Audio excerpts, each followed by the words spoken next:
दोस्तों, अगर हम एक बात ये सोचें कि हमें अपना जीवन किस तरह से जीना है, किस तरह से अपने जीवन को काटना है, तो कभी न कभी यही ख्याल आता है कि शायद अगर हम पढ़े होते, शिक्षित होते, हमारे पास ज्ञान होता, तो हो सकता है हम बहुत आगे जाते या हम अपने जीवन जीने की कला को अच्छी तरह से समझ पाते, अच्छी तरह से जी पाते। लेकिन अगर हम शिक्षा लेने जाते हैं, ज्ञान लेने जाते हैं, तो जाते हैं एक शिक्षक के पास, एक टीचर्स के पास जाते हैं जिनसे शिक्षा की उम्मीद होती है।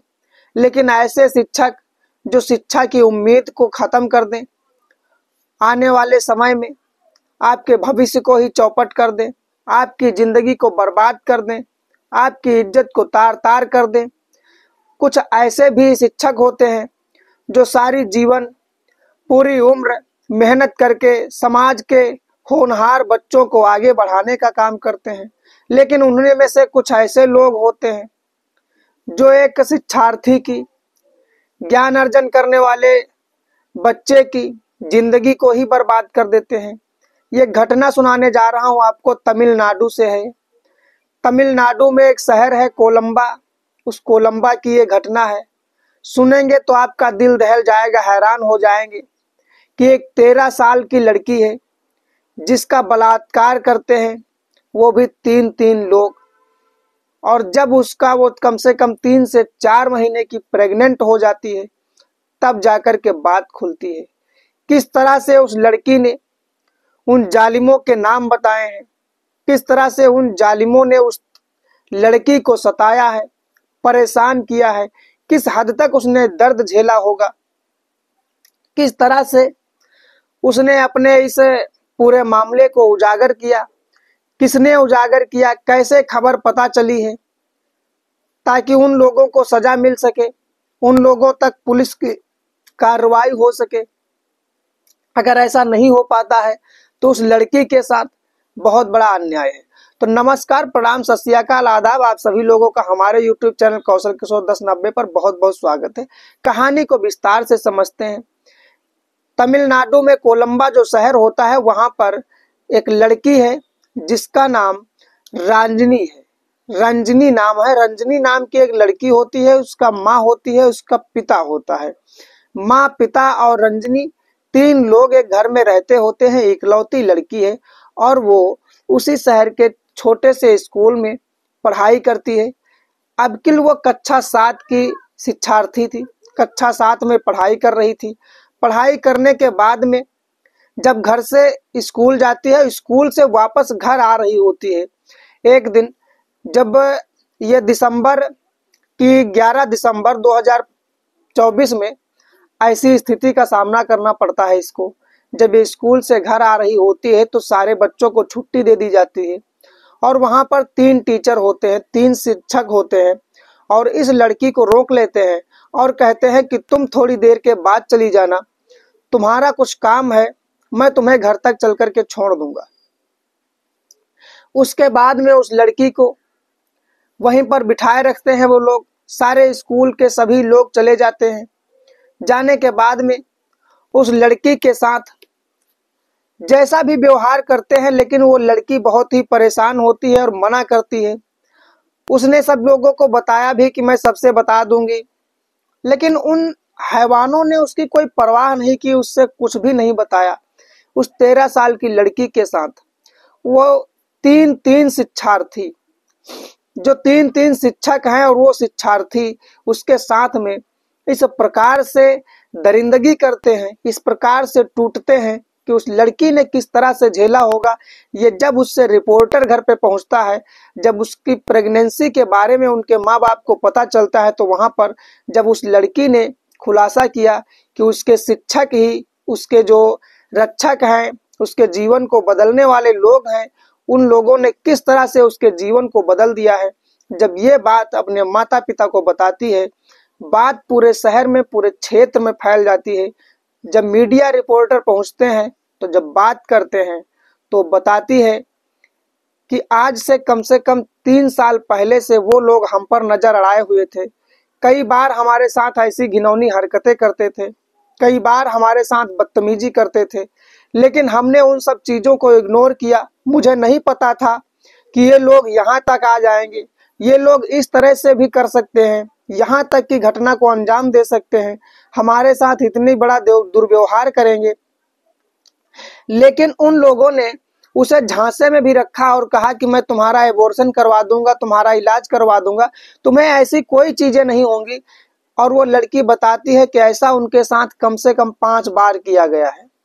5 बार इस घटना को अंजाम दिया गया है, 5 बार उसका बलात्कार हुआ है और वो तीनों शिक्षक मिलकर के 5 बार उसका बलात्कार करते हैं।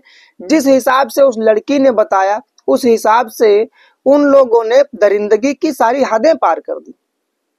अब स्कूल है, कॉलेज हैं, अगर यहाँ पर इस तरह से घटनाएं होती हैं, इस तरह से अगर लोगों को सुविधाएं मिलने के बजाय, शिक्षा मिलने के बजाय इस तरह से क्रूर व्यवहार का शिकार हो जाएंगी लड़कियां, तो आगे पढ़ाई कैसे कर पाएंगी।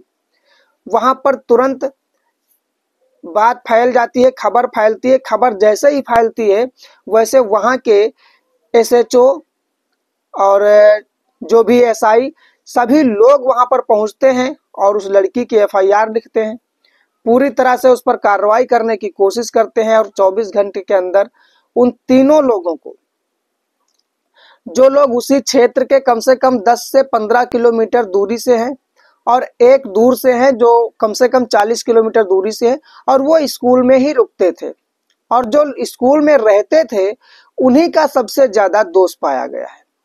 तो जिस हिसाब से उस लड़की ने बताया कि उसके साथ पूरी रात रोका गया और घर पर कोई खबर नहीं चलती है, पता नहीं लगता है, तो जब वहां पर इसके माता पिता पूछने जाते हैं तो कहते हैं कि तुम्हारी बेटी को काम से भेजा गया है, कल सुबह तुम्हारी बेटी आ जाएगी। इस तरह से ऐसी घटनाओं में उसको रखा गया था। कभी कदार उसे रात में ही रोक लिया जाता था और उनके माता पिता को झांसा दे दिया जाता था। जब इस सारी बातों का खुलासा होता है, सभी लोग इन सब बातों को समझते हैं, उसके बाद में वहां पर जो भी लिखित कार्रवाई की जाती है, लेकिन जो कार्रवाई अच्छी नहीं हो पाती है, ढंग से नहीं हो पाती है, पुलिस संज्ञान में केस को नहीं लेती है, तब वहां पर डीएम के ऑफिस के बाहर धरना प्रदर्शन करते हैं लोग। धरना प्रदर्शन करने के बाद में डीएम खुद आकर के उनकी निरीक्षण करता है, उनकी सारी जानकारी प्राप्त करता है, सभी चीजों को कलेक्ट करने के बाद में सारा कुछ और कठिन से कठिन कार्रवाई करने के निर्देश दिए जाते हैं। जब इस प्रकार से उस कार्रवाई को किया जाता है तब जाकर के उन लोगों को सजा हो पाती है।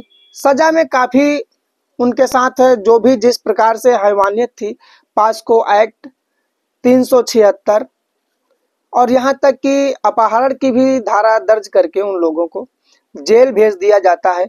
और नौकरी से तो वैसे भी सस्पेंड होना ही था, नौकरी चली जाती है और जेल हो जाती है। क्या उनके साथ ये सही होता है या इससे ज्यादा उनके साथ और भी कानून की कठिन कार्रवाई और क्रूरता होनी चाहिए थी। कहीं न कहीं जिस प्रकार से दोष हैं वो बहुत ही घिनौने हैं, बहुत ही गंभीर आरोप हैं ऐसे जो एक शिक्षक पर नहीं होने चाहिए।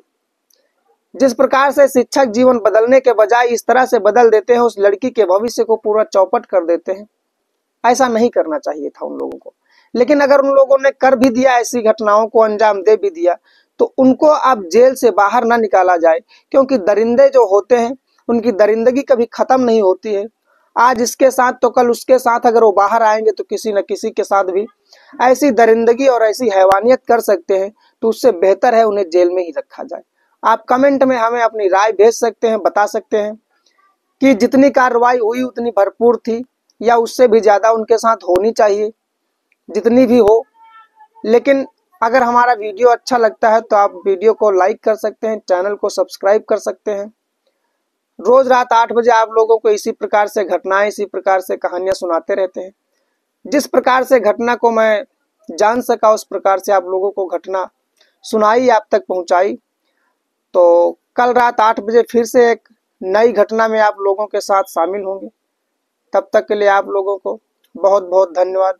नमस्कार। वीडियो को लाइक करना ना भूलें, चैनल को सब्सक्राइब जरूर कर लें। अगर इसी प्रकार से आप वीडियो देखते हैं तो रोज रात 8 बजे आपको इसी प्रकार से वीडियो मिल जाएंगे, तो देखते रहिए। लेकिन कमेंट करके, कमेंट में अपनी राय जरूर भेजें।